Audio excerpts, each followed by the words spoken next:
Attorney, naka-fix po ng 7 a.m. to 7 p.m. ang pasok ko as a factory worker. Isang oras lang po ang break time at wala pong overtime pay. Legal po ba to?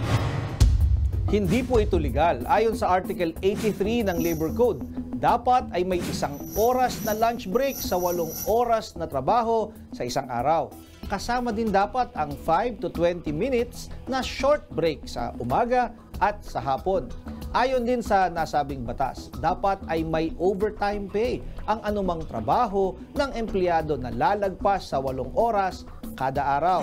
Ayon sa Article 87 ng Labor Code, dapat ay may karagdagan na 25% sa regular wage kung ang overtime ay sa regular days at additional na 30% ng daily wage kung sa holiday o rest day naman ginawa ang overtime.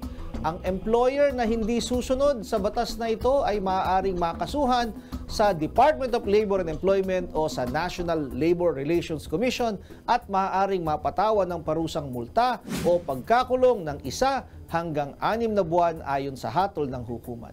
Attorney, legal po ba na hinahati ng boss ko yung oras ng assignment sa trabaho ko? Halimbawa, 8 hours sa admin department, tapos 4 hours naman sa operations department. Legal po ba to?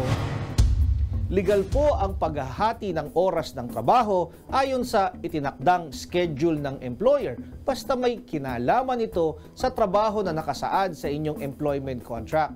Ito ang tinatawag nating management prerogative.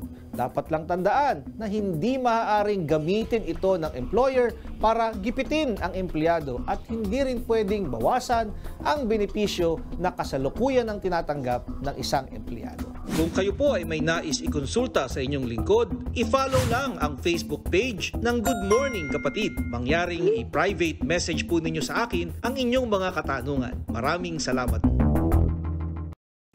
Mga kapatid, Chiki Roa Puno po. Simulan ang inyong araw na puno ng impormasyong kapaki-pakinabang.